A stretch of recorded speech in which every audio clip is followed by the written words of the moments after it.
بسم اللہ الرحمن الرحیم۔ حضرت ابو ہریرہ رضی اللہ تعالیٰ عنہ بیان کرتے ہیں کہ نبی کریم صلی اللہ علیہ وسلم نے ارشاد فرمایا، جب رمضان مبارک کی پہلی رات آتی ہے تو شیاطین اور سرکش جنات کو بیڑیوں میں جکڑ دیا جاتا ہے اور جہنم کے تمام دروازے بند کر دیے جاتے ہیں، ایک بھی دروازہ کھلا نہیں رہتا،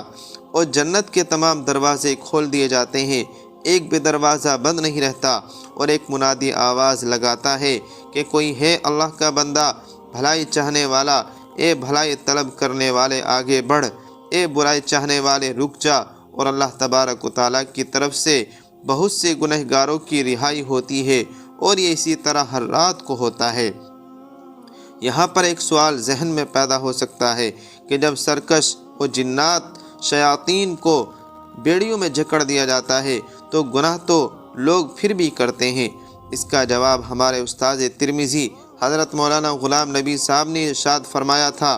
کہ گناہ کرتے کرتے انسان خود شیطان ہو گیا ہے تو دوسرے شیطان کی کیا ضرورت ہوتی ہے، نفس عادی ہو گیا ہے گناہوں کا جس کو شیطان سے تعبیر کیا گیا۔ نفس ایک ایسی شے ہے جس کو قابو میں کرنا بڑا مشکل ہے۔ اس کا مطلب یہ نہیں کہ شیاطین وغیرہ کو بند کر دیا گیا، اب گناہ نہیں ہوں گے۔ اس کا جواب جو میرے ذہن میں اللہ نے پیدا فرمایا وہ یہ ہے کہ مثلا ایک آدمی نے کسی کو کوئی کام کرنے سے منع کیا، لیکن دوسرے نے آ کر اس کو پھر وہ کام کرا دیا جس سے اس کو منع کیا گیا تھا، تو یہ کام اس نے خود نہیں کیا ہے بلکہ دوسرے کے سہارے اس نے کر دیا۔ تو ایسے ہی یہ ہے کہ اللہ تبارک و تعالیٰ نے بندوں کو تمام احکام کے بارے میں بتلا دیا، حلال اور حرام، ناجائز اور جائز، اور تمام شیاطین اور جنات جو اس سے غلط کام کرا سکتے تھے سب کو زنجیروں میں جکڑ دیا۔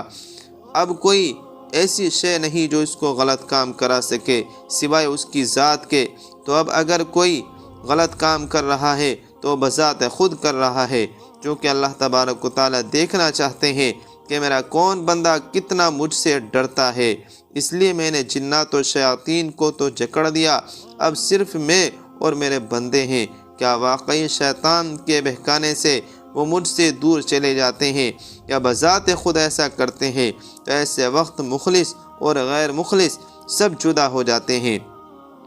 اگر ایسا ہوتا کہ شیاطین و جنات کے بند کرنے سے تمام مسلمان اللہ کے ولی بن جایا کرتے تو پھر کیسے جانا جاتا کہ اللہ کے کون کتنے قریب ہے؟ مزہ تو اس وقت ہے کہ شیطان بھی اس کو بہکائے پھسلائے اور پھر بھی وہ اپنے آپ کو اللہ تبارک و تعالیٰ کی یاد میں مٹا ڈالے، اور یہ صرف ظاہری اعتبار سے ہیں، چونکہ باطن تو اللہ تبارک و تعالیٰ خوب جانتے ہیں کہ کون کتنا عبادت گزار ہے کتنا نہیں۔ اور ایک اور حدیث کے اندر نبی کریم صلی اللہ علیہ وسلم نے ارشاد فرمایا کہ ابن آدم علیہ السلام کے ہر عمل کو 10 گناہ سے 700 گناہ تک کر دیا جاتا ہے سوائے روزے کے، چونکہ روزے کے بارے میں اللہ تبارک و تعالیٰ فرماتے ہیں کہ روزہ میرے لیے ہے اور میں ہی اس کی جزا دوں گا، چونکہ روزے دار اپنی خواہشات کو میرے لیے ترک کرتے ہیں۔ روزے دار کے لیے 2 مسرتیں بھی ہیں، ایک جو اس کو افطار کے وقت میسر ہوتی ہے، دوسری جو اس کو اپنے رب سے ملاقات کرنے پر میسر ہوگی۔ روزے دار کی منہ کی بو اللہ تبارک و تعالیٰ کو مشک سے بھی زیادہ پسندیدہ ہے۔ روزہ ڈھال ہے، جب تم میں سے کوئی روزہ رکھے تو اس کو چاہیے کہ فحش و لغویات اور شور و غل سے اجتناب کرے، حتیٰ کہ اگر کوئی اس کو گالی دے یا برے الفاظ کہے تو اس کو مطلع کر دے کہ میں روزے سے ہوں، اس لیے مجھ سے ایسی بات نہ کرے اور نہ مجھ سے ایسی بات کہلوائے۔